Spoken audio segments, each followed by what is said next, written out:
Tuloy na ang tambalan ni James Reid at ni Catherine Bernardo na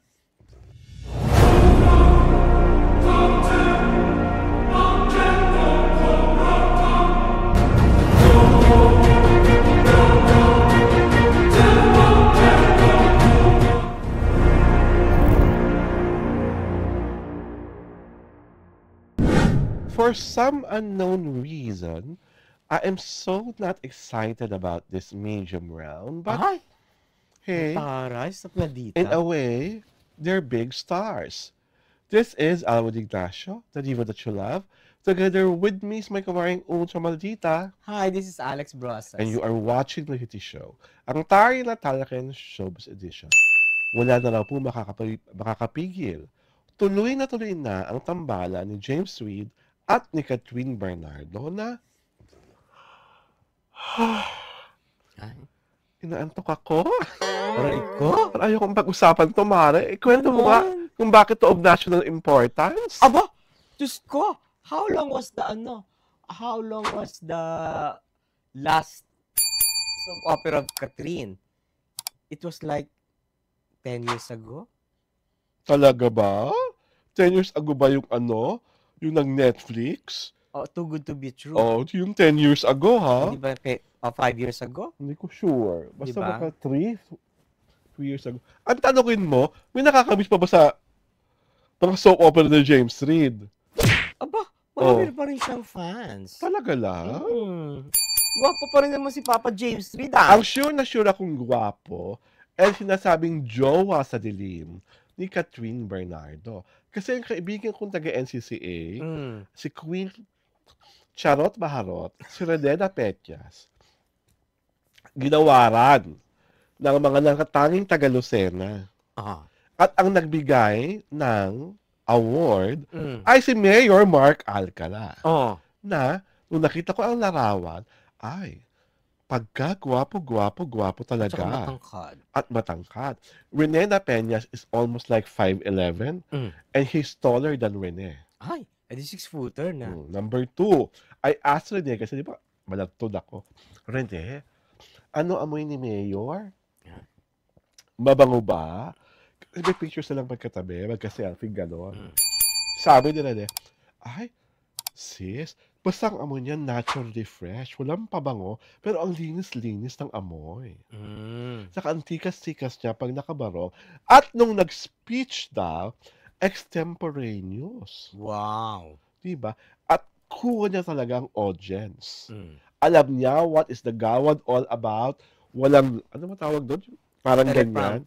Walang teleprompter. From the heart. Ang ganda ng boses. Ang kisig ng tayo. Ay, naunawaan ko na.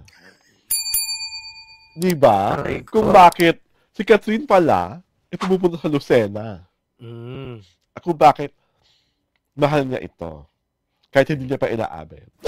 Dahil talagang, now you know. Now we all know. Diyos Kung ko. si Rene nga, hindi napigil ang kilig. Ah? Talagang sabi niya, Mara, ang gwapo-gwapo talaga ng mayor namin. Kung masarap, Was he from Lucena? Rene. Si Rene? Oo. Kasi I know din somebody from Lucena eh. So, natanong ko agad, masarap? Subok agad, yes. Aray ko. Mabango? Ano pa bango niya? Wala siyang parang signature scent, pero ang amoy niya parang bagong paligo. Ang fresh-fresh. Tsaka yung bahay niya yata, yun yung yung malapit lang kila Ricky Jimenez. Just across. Oo. Kaya So, nakita ko na hindi yun. ba? Mas mahaba pa ang segment ng jowa ni Catherine Bernardo kaysa kay James Reid. Aray ko, my God. Ayaw mo kay James Reid? Unang bansot siya. Ay! He's not so tall. Oo, pero ano? Tall is a requirement? Ay, of course! Height is a requirement? 4B. Ay. Paano? 5'11" ka eh. Diyos ko. 5'8 lang naman. 5'8 lang ba? Sobra ka. Kasi- Michelle D lang ako. Michelle D! Michelle D, The our height, Voluptuous, voluptuous version. Version? At parang kami blonde. Aray ko. So, and, anong acting ang maa-absorb ni Catherine kay James? Eh dati, Hindi naman ba nung umarte si James? so may pelikula si James at si Nadine, at meron silang TV soap, si Nadine lagi ang nagdadala. Oo nga yun. Si ano magdadala? Si Catherine. Si Catherine. Catherine? Di ba? Diyos ko. Kumuha na ng mga Joshua Garcia. Baka next na yun. Di ba yung mga ganun na? Mag-Jericho Rosales ka tayo. Mm. Mga ganun na. Di ba? Ito pa, tapos na naman ang gamitan yun ni Alden. Ay! Oh. Sino ba si Alden? Charot! Di ba? Naku, hindi niya pwede itanggi si Alden no? Ginamit nilang isa't isa. Kaya nga bilyon ang kinita ng Hello Love Again, no? Oh. Magpakatotoo na tayo. So, tapos na ang gamitan. Tapos na ang gamitan. So, wala nang next? After 5 years daw, sabi ni Direk Cathy. Oh my God! So, meron pa! Meron pa. Magagamitan after 5 years. Kasi gusto ni Direk Cathy, nagmamature Mm. personally and emotionally si Catherine at si Alden. Mm. So, may karugtong raw ang Hello Love, pero after 5 years pa. Anong magiging title? Hindi ko na alam. Diba? Mahalan si Direk Cathy doon. Ito baka nag-Star Hello Cinema. Hello Love ... Kasi Hello Love Goodbye. Hello Love Again. Baka Hello Love Never. Ever. Ay, Diyos ko, ano ba yun? Diba? But I look forward to this new combination because maybe they will be offering really something different. Yeah. And I just hope talagang different yung kwenta because until now, under wraps pa, di ba? Kung ano yung title, Oo, what is pag all about. ABS-CBN, ano naman yan eh. Given naman na maganda. Hindi Diba? naman nila pababayaan yan. Kasi, hindi naman pwedeng gumanap na mahirap si James Reid. Dahil kung magsalita siya ngayon, may twang pa din. Di ba? He still speaks with the Australian twang. Di ba? At sana naman mo ipasok sa kasi Isaac Pressman, no? Ay! Bakit ano ba? Babaeng bubog. Package deal ba? Ay, malay mo, malay ko, malay nating lahat. Siguro. Diyos ko, that would be ano, kachipan. Charot.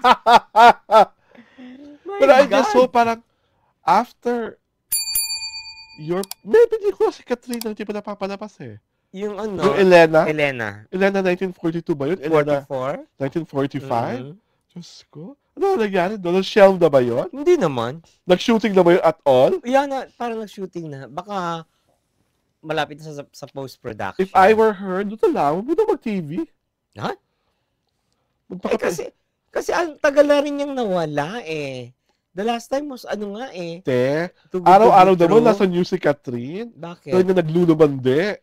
Ay, wala na nga eh. Nagdi-diminish na nga eh. Naku, nagdi-diminish. Wala nang story about her ano eh. Her love life?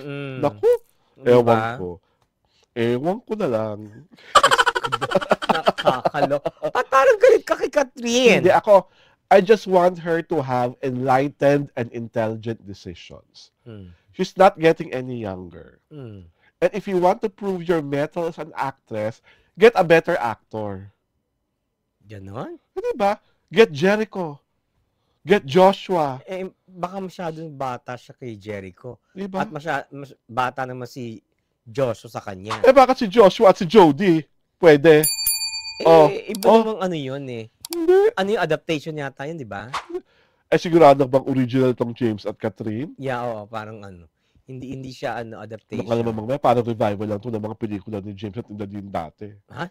Diyos ko, parang ano, may poo at charot. Hindi kasi nangihinayang ako sa ginagawa ni Catherine sa karera niya. Bakit? Parang, eto ka na eh, oh. Gigil ka na. Nagpaka-bold started pictorial na nga siya, di ba? Aray ko. Oh, hindi ba? Oh, saan? Oh, di ba? Yung birthday pictorial niya. Okay. Di ba? Nagpa-sexy ka na lang gano'n, tapos pabagsak ka lang kay James Reid. My God. Eh, malay mo, mature role. Oh. What a downgrade. Ay. Di ba? You deserve an A-lister. You deserve a Joshua Garcia, a Piola Pascual, a John Lloyd Cruz. Eh, wala na si John Lloyd. You deserve all the best leading men in ABS-CBN. Kahit nga yung mga batang leading men, you deserve a Kyle Echari. You deserve, what's the anak of Rudy Fernandez? Gray Fernandez. Yung mga ganon. Ang dami-dami mga kwento. May pelikula si Kate Blanchett na teacher siya. Nagkaroon ng affair sa isang batang estudyante. Okay, si JK. Diba? Huwag naman JK. Bakit? Chabilita masyado. Ano? Chabilita. Eh, bakit magaling na maumahati? Deserve niya somebody like Jake Ejercito. Yung mga ganon. Diyos ko. Diba? What I'm telling you, may pelikula si Kate Blanchett wherein nagka-affair siya sa isang estudyante. Tapos nalaman ng principal. Yung principal pala, closet tong grill. Tapos si yung character ni Kate Blanchett may asawa. Imagine mo, Catherine Bernardo having an affair with a young high school student. Aray ko. Caught by a lesbian in a closet principal. Ay! I don't think that will, ano. Ano na naman, OFW drama na naman sila. Kaya sa Australia nagsushooting. Hindi naman. Naku. Sabi ko na nga ba, mahihikab lang ako sa medium round na ito. And on that note, ito po si Alwin Ignacio, ang diva that you love. Kasama ko po sa aking kumaring Ultra Maldita. Hi, this is Alex Brasas. Aray ko. Ito po ang Natiti Show. Ang Taray na Talakin Showbiz Edition.